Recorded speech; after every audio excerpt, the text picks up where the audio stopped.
The following podcast is intended for a mature audience. Listener discretion is advised.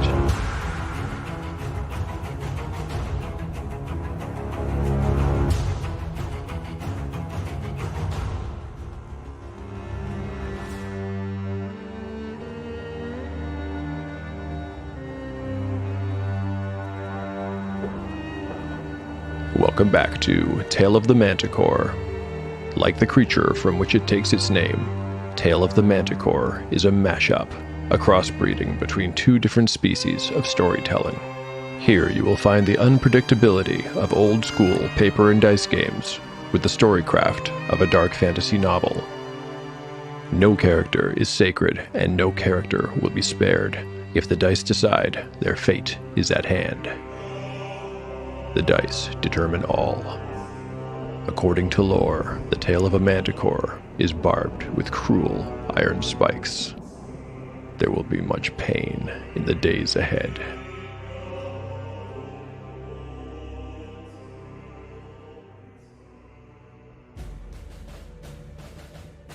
Last time on Tale of the Manticore.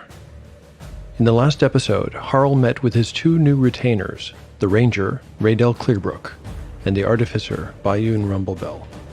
Although they may not be Harl's idea of the perfect pair of guides, they are the best Thangar can presently offer, as all of their silver and gold-ranked fighters are down in the mines, attempting to repel some kind of invasion. Next, we flash back 20 years and across an ocean to the Empire of Koth. We learn of Sov's growing obsession with his grandfather's mysterious tome, and then about the bloody incident which eventually saw young Sov, no doubt protected by his family's name, effectively banished to New Lethwin, where he would live out the rest of his life as a lowly shipping clerk. At least, that's what the punishment was intended to achieve. Returning to the present, the party's expedition to the Cloudspur Mountain, where they hope to find Blacknail's vault, begins. Several days pass without incident until, on their fourth day of travel, at night, in the foothills, something finds them, and the party is forced to defend themselves in the blackness of night.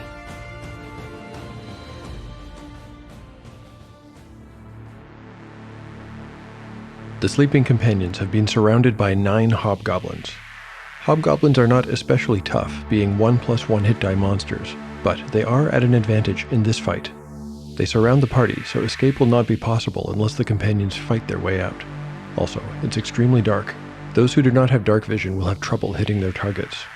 It's not quite blind fighting, but anyone who has ever been outside on a nearly moonless night will know. It is extremely hard to see. I will rule that the humans will fight at a -2 penalty to hit, and that the party will not be able to use any ranged weapons. Furthermore, although Harl and Raydell sleep in their armor, Gyrios does not. He will have time to grab his shield before the fight begins, but his armor class will be reduced to an 8 during this fight. Speaking of Gyrios, he might well wish to cast his spell of Bless, but because the rules state that it cannot be cast during melee, I will rule that he will not be able to cast it unless they win the first round of initiative. One more item on the subject of spells. Rumblebell has 2 first-level spells at his disposal. You can read all about the Artificer class on taleofthemanticore.blogspot.com if you like. I've rolled to determine his spells at random. He has Detect Magic and Protection from Evil. One last thing before we start rolling dice. I need to stat up these hobgoblins. I'll put them in 3 groups of 3 to keep it simple. Hobgoblins get an AC of 6. One group carries spears and has 6 hit points each. Another wields rusty longswords and has, again, 6 hit points. Finally, there is a group that fights with battle axes. They will get, these are big ones, 9 hit points each. Okay, clearly the axe wielders are the leaders of this group. It was probably one of them that threw the first spear, signaling the attack. I've already rolled for surprise off mic, and found that neither side was surprised. So, without further delay, we are entering combat. Round 1. Initiative. The party. A 6. The hobgoblins. A 3. The party goes first. Because they've won initiative, Gyrios can cast Bless, and does so. This will give a +1 to all attack and damage rolls for the next 6 turns. It also improves morale, but that's not applicable in this case. Umura will also cast a spell. she casts the spell Shield on Gyrios, bringing his AC up to a 3. Rumblebell is also a spellcaster. He casts Protection from Evil, effectively improving his armor class by 1 point. Now on to the fighters. As the first hobgoblin charges into him, Harl swings out. Harl is a very effective fighter. He only needs an 8 to hit them. His roll? A 17. Harl connects. 4, let's see. His axe does 1 to 8 points on its own. He has a strength bonus of +1. Gyrios' Bless spell provides an additional +1. And his axe is now enchanted, for a total of +3. Here's the roll. Okay, 6 points in total. Harl buries his axe head into the first hobgoblin's chest, dropping it. Next is Eridine. Eridine is blessed, but she can barely see. After applying her pluses and minuses, she will need a 14 to hit. Her roll? A 1. She is tripped in the dark and misses her next round. Next up is Raydell. Raydell is also blessed but partially blind. He needs a 14 to hit. His roll. A 17. Raydell's only weapon is a dagger that he usually keeps in his boot. He can't use his bow in this fight, so the dagger it will be. 1 to 4 points of damage +1 for the bless. Just 2 points. Now it's the hobgoblin's turn. 2 of them face Raydell. They'll need a 13 to hit his armor class. The first one shoves his spear forward. An 8 is a miss. Another one swings a rusty sword. An 18, that's a hit. 4, 3 points of damage. A big hobgoblin carrying an axe manages to shove past the defensive perimeter that Raydell, Harl, Gyrios, and Eridine have tried to form. This one manages to get to Umura, and Umura's armor class is just an 8. All she's got is that ring of protection. That means the hobgoblin only needs to roll a 10 to hit her. It's gotten an 11, that's a hit. The brute towers over her and smashes her with his axe handle for 2 points. Get it! Eridine will face off against one hobgoblin. It needs a 13 to hit her. The roll? An 18, that's a hit. The spear flashes in and catches her for 4 points of damage. Harl will need to defend against 2 of these creatures. The first one swings a mighty axe. It will need a 14 to hit Harl. The roll. Another 18, another hit. Harl takes 3 points of damage. A second hobgoblin, laughing maniacally, decides to take advantage of Harl being unbalanced and jabs forward with its spear. It also needs a 14 to hit. It's rolled a 5 and has missed. The tip of its spear cannot penetrate Harl's plate mail. Gyrios must also face off against 2 hobgoblins. Because of Umura's spell of Shield, they will need a 15 to hit him. A hobgoblin carrying a longsword rushes up and swings. A 4 is a miss. Another of the larger hobgoblins with an axe comes. A 13 is also a miss. Gyrios is lucky this round. Even though one of their number was savagely cut down by Harl immediately in their attack, the hobgoblins have clearly gotten the upper hand. I'm not going to make a morale check. They've landed 4 blows this round and feel that they are winning. Round 2. Initiative. The party. A 5. The hobgoblins. A 4. Luckily, the party keeps the initiative. If they hope to win this fight, they'll need to thin the number of their attackers quickly. Gyrios makes his first melee attack, swinging out with his flail. He needs a 14 to hit the hobgoblin's AC of 6. He's rolled a 9 and missed. Umura is not going to mess around. She's going to cast another spell immediately. She casts Charm Person on the axe-wielding hobgoblin that just hit her. The monster needs a 16 to resist the spell. With a 3, it has failed, and is now under her thrall. From now on, it will attack its fellows. Rumblebell is no fighter at all, but he does have a dagger. He'll need a 12 to hit. An 11, close but not good enough. Harl steps over the body of the hobgoblin he put down, and swings at another opponent. But with a 2, he has missed. Next is Eridine, but she is tripped in the dark and will miss her turn this round. That brings us to Raydell. Raydell needs a 14 to hit. An 18, Raydell has scored yet another hit. But for just 2 more points. Bad luck for Raydell. His opponent still stands. Now it's the hobgoblin's turn. Raydell faces 2. One of them jabs forward with its spear. It needs a 13 to hit him. A 9 is a miss. A second hobgoblin, carrying a sword, swings at Raydell as well. With a 15, it connects. 6 points. That's a deep cut. Raydell has only 7 hit points left. You son of a... Next up is the axe-wielding hobgoblin that Umura has charmed. It will turn on its brother. It needs a 12 to hit. It's got a 12 and hits. It's only scored 2 points, but the closest one to it was the hobgoblin that Raydell had wounded twice, and it dies. In the confusion of battle, the other hobgoblins do not yet realize what is going on. As Eridine picks herself off the ground, a spear lances towards her. An 11, she's managed to dodge out of the way. Nearby, Harl faces off against an axe-wielding hobgoblin. It needs a 14 to hit him. A 15 is a hit. For 3 points, the axe slams against his pauldron and shivers down through his frame, and the impact of the blow drops Harl to a knee. Another hobgoblin, this one carrying a spear, makes his attack. A 5 is a miss. Finally, Gyrios faces off against 2 hobgoblins. One of them swings a sword. It needs a 15 to hit him. A 12 does not do it. Gyrios manages to get his silver shield up in time to block the blow. And lastly, a hobgoblin carrying an axe makes a mighty swing. 20! A critical hit! That's max damage plus a die. Here's the second roll. Oh no, an 8! That's 16 points. The hobgoblin's axe slashes him across the back. Get it, man! Oh! Gyrios is now well below half of his hit points, and another round like this will kill him. Round 3. It's hard to tell how this battle is going. It's not going especially well, though. Here's hoping the party can keep the initiative and start landing some hits. Initiative. The party. A 2. The hobgoblins. Also a 2. All action will take place simultaneously. If anyone goes down, they will get a chance to strike back. Gyrios is up first. He'll strike out with his flail, and needs a 14 to hit. Natural 20! Gyrios can give it straight back.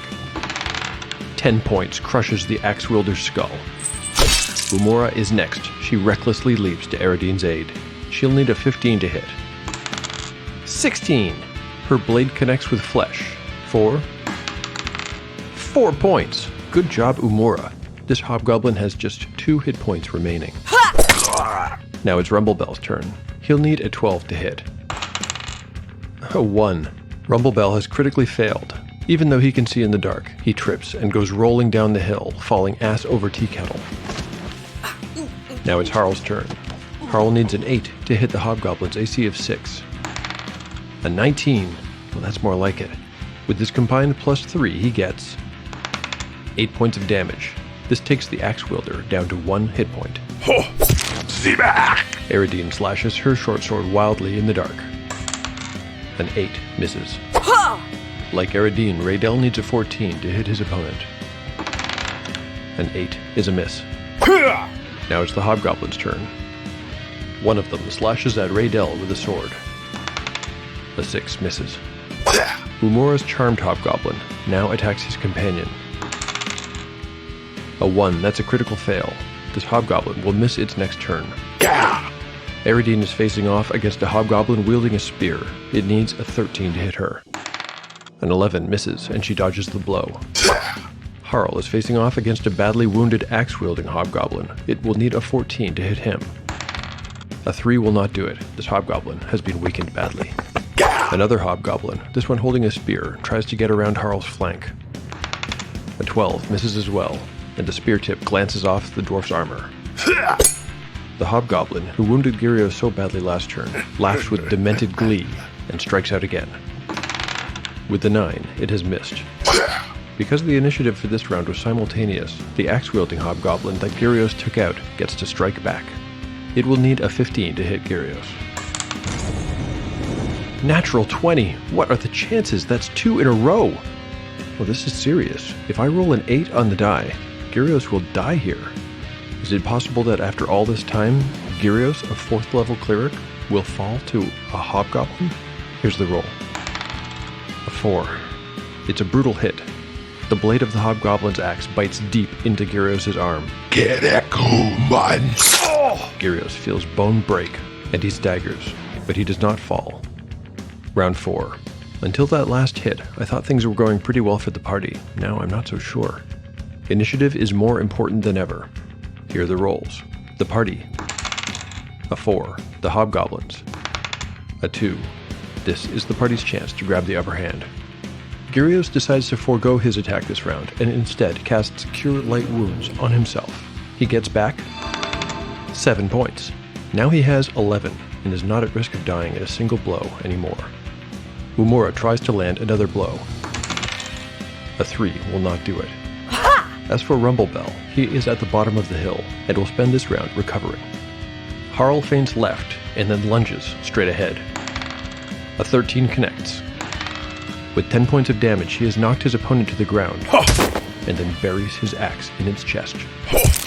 Eridine stabs into the darkness. 13 is a miss. Raydell also makes his attack. A 17 hits. His dagger causes 3 points of damage, but his opponent was fresh and still has 3 hit points left. That same hobgoblin returns the attack, but an 8 misses. Now it's the charmed hobgoblin's turn, but it critically failed last turn and will miss this turn. Eridine's opponent swings its spear towards her legs, trying to trip her up, but an 8 is a miss. See back. Harl faces an axe-wielding hobgoblin. Its weapon comes whistling in. A 6 on the die. Harl has stepped aside in time to avoid the blow. Lastly, a hobgoblin sneers at Gyrios and makes a 2-handed attack with its longsword. An 11 is a miss. I'm going to make a morale check now that the hobgoblin's numbers have been cut in half. Hobgoblins have a morale of 8. On a 2d6, an 8. The rules say on a tie, they stay and fight. Round 5. This might be the final round. I think the tide has turned back in the companion's favor. Initiative. The party. The 4. The hobgoblins. A 2. Well, that's the same as last round. With luck, the party can finish the combat right here. Gyrios swings his flail. A 2 is a miss. Umura makes her strike. A 10, another miss.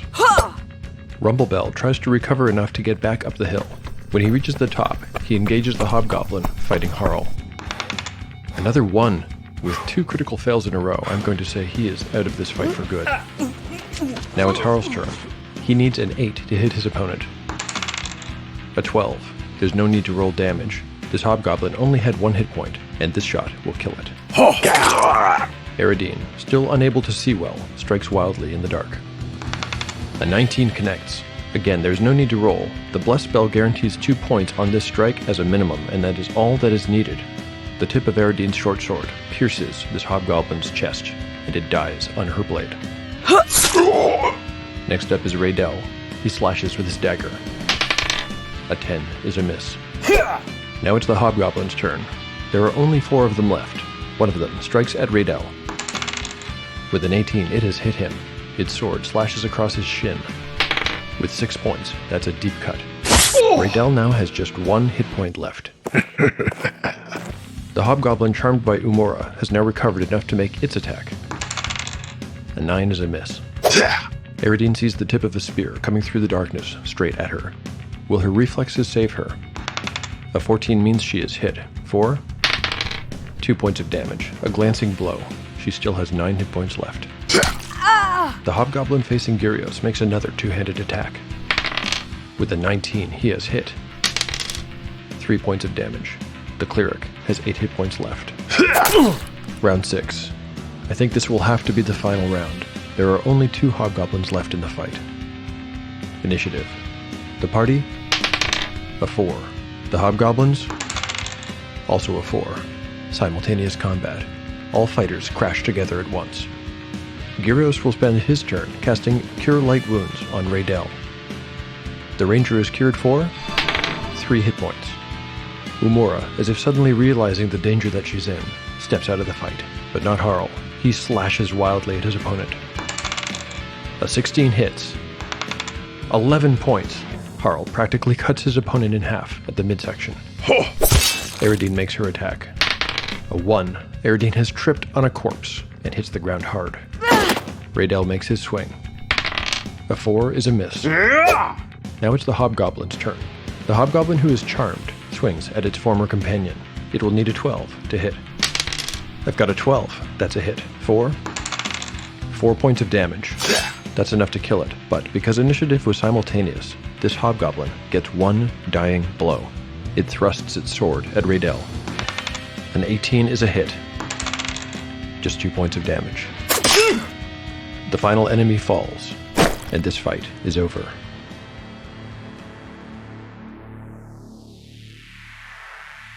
After the battle, Umura, who speaks the goblin tongue competently, asks her thrall if there are other hobgoblins in the area, and the hobgoblin says yes. The rest of his tribe is just a few miles to the south.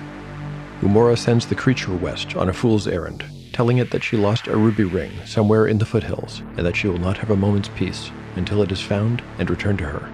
The hobgoblin runs off, looking for the ring that it will never find.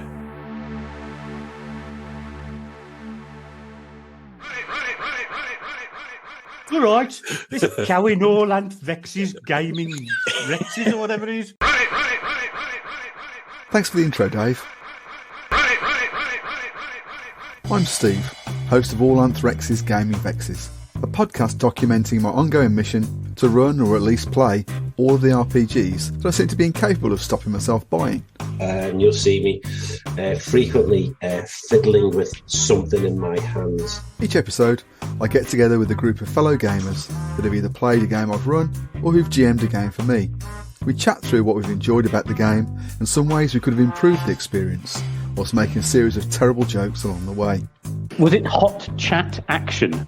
Sometimes we con game designers who really should know better to come along and talk to us about their games, and maybe run an actual play segment to give us an idea of their vision for their game. I've told this story before, I won't bore anyone. Our topics range from old school favourites like RuneQuest through to some of those newfangled narrative games all the cool kids talk about. When you listen, I want you to feel as though you're sitting around our gaming table, taking part in our post-game chat and helping dispose of the last of the crisps and ale. I'll just wax my bowstring and think about the death of the tainted. Oh no, 898. So, if you like listening to people droning on excitedly about games in a range of regional British accents, All Anthrex's Gaming Vexes is the pod for you, and you'll find it on your podcasting app of choice. On occasion, you may even hear something really insightful, but I'm making no promises. Over to you, Dave. Point to bonkses and make it a titan. Keep it high.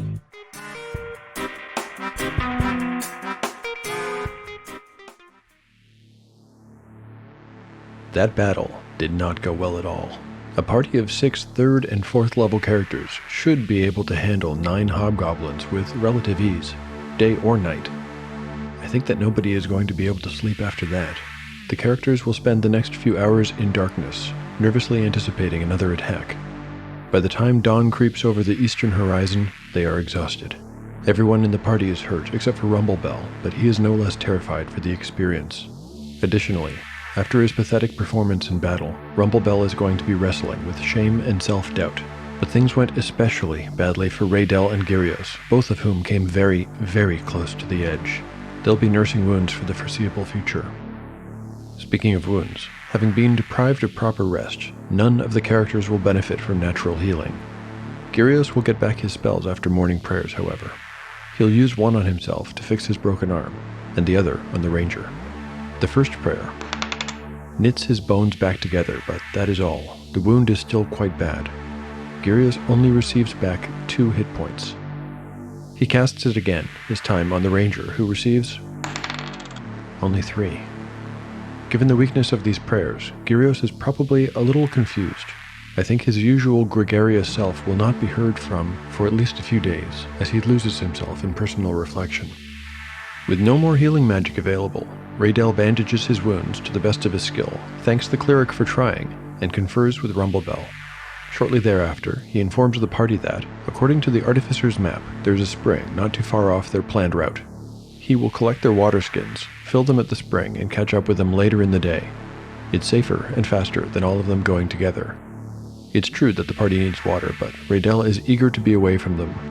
He is used to working alone, and suddenly finds himself feeling exposed and vulnerable in a large group that cannot travel the countryside undetected. Even in his weakened state, he knows that he will be much safer on his own. Before the party strikes their simple camp, they loot the fallen hobgoblins. I wonder if they'll find anything of value. I'll say there's a 50% chance of finding something of modest value and a 5% chance of finding something really good. Rolling for mundane items. Yes, there is something. I'll just say that they'll find 1 to 100 gold pieces worth of mixed coins. Rolling D100. 91. A good roll. There's also the 5% chance for something really good. A 32, so that's a no. Still, 91 gold coins is a decent haul. The ranger's departure leaves Rumblebell to lead the party, using his maps. The artificer has the wisdom not to complain about his bumps and bruises as they walk and the miles go by. In fact, nobody says a word for hours. The party limps its way back into the Kazmirioth, feeling a lot less confident. As dejected as they are, at least it's not raining. Or is it? Rolling dice for weather and stumble upon, and a suddenly very dangerous wandering encounter die.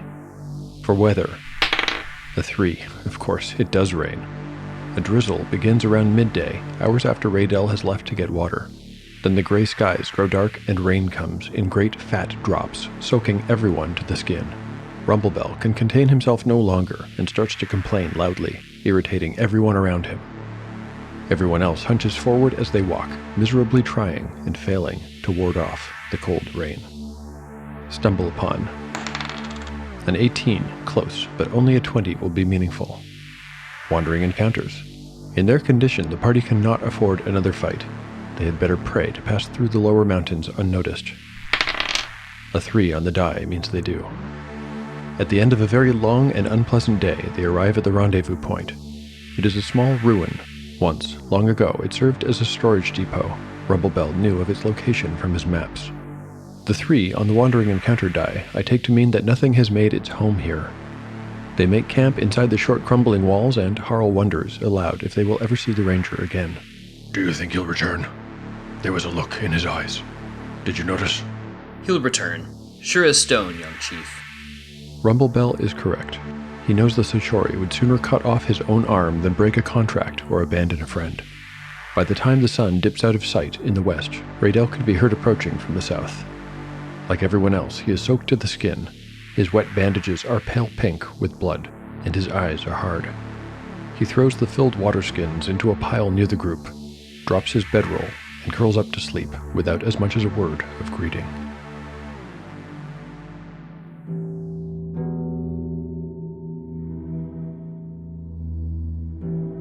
Dramatis Personae, Raydell Clearbrook.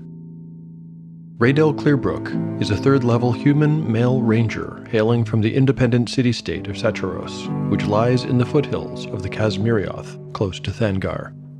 Because of its proximity to the Dwarven Citadel and the skillful diplomacy of Thangar's leadership, the two communities have enjoyed decades of harmonious coexistence.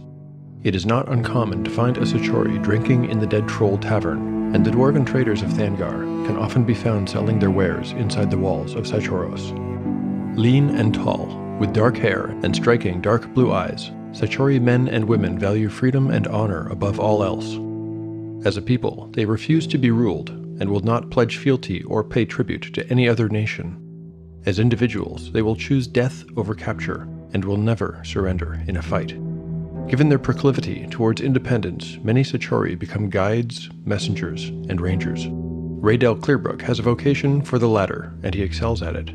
He is a deadeye with a longbow, and can forage and hunt in almost any terrain. He can track with some skill, and when traveling alone, is able to remain virtually unseen. Although he avoids combat whenever possible, if he is forced to fight, he prefers to strike from a distance with his bow. Raydell is typical of his people in appearance.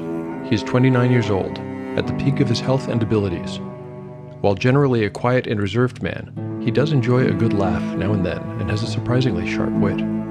He has known the artificer, Rumblebell, for 6 years. They met initially when the dwarf hired him to help verify the accuracy of some old maps, and have worked together, on and off, in a similar capacity many times since. Raydell trusts Rumblebell and enjoys his company. Like all Sachori, Raydell Clearbrook is governed by his sense of honor. Despite the obvious danger of their mission, he will not abandon his duty to deliver the group to the base of the Cloud Spur. What he'll do once they've reached their destination is, as yet, undecided.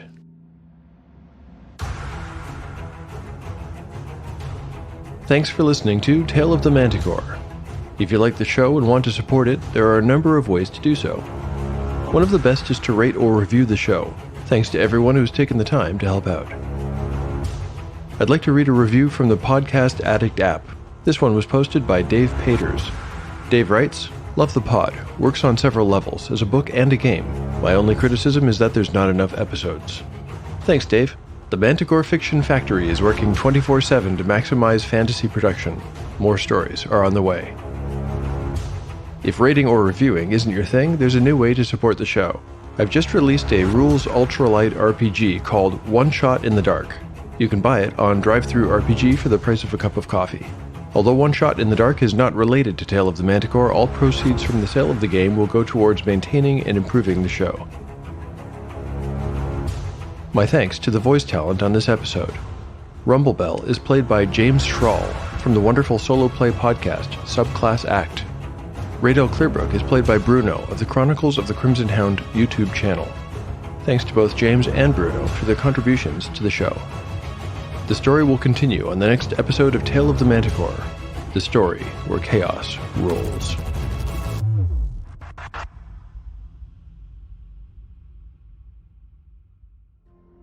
Well, hello there, young adventurer. I've been waiting for you.